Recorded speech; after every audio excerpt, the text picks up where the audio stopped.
I got promoted to the special service desk that took care of the law firms and all the commercial stores. Their buyers would have to go to New York to buy their merchandise to see, you know. And I took care of a lot of the associations, like the National Coal Association and National Automobile Association, that sort of thing. So I had about 75 special customers. And we weren't supposed to take tips, but oh golly, at Christmas, it was wonderful. I got 13 bottles of perfume and 15 pounds of the best candy that they had in those days. And hose, nylon hose, you couldn't get hose in the war. Everybody was wearing rayons but me.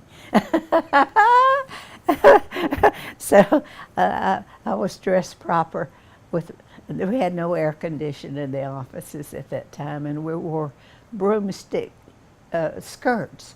They were real full, and they would come on a broomstick actually, and they were real full and flowery, like Hawaii.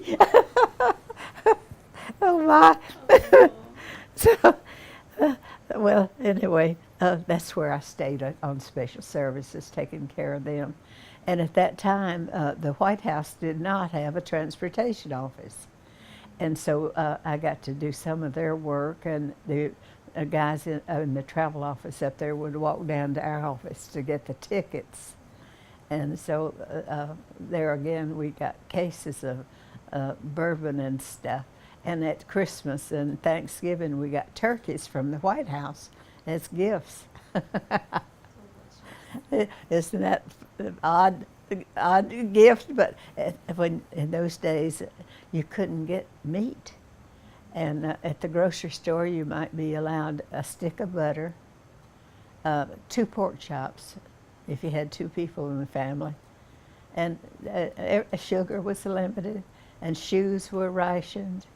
We could get 3 pair of shoes a year, and I was kind of shoe crazy, so lots of people didn't actually use theirs, and I would get to get extra shoes. I've always made a way somehow to get what I wanted, and I am terribly spoiled by my father and Kenny, my husband.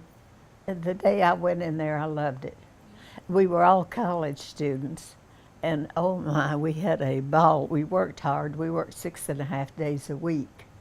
Half a day on Saturday, we were off, and Sunday to do your shopping and anything you had to do personal. That's all your time you had in those days. And as I say, we were all right out of college and having a ball. And the boss was from Philadelphia, and he was a handsome, stern man.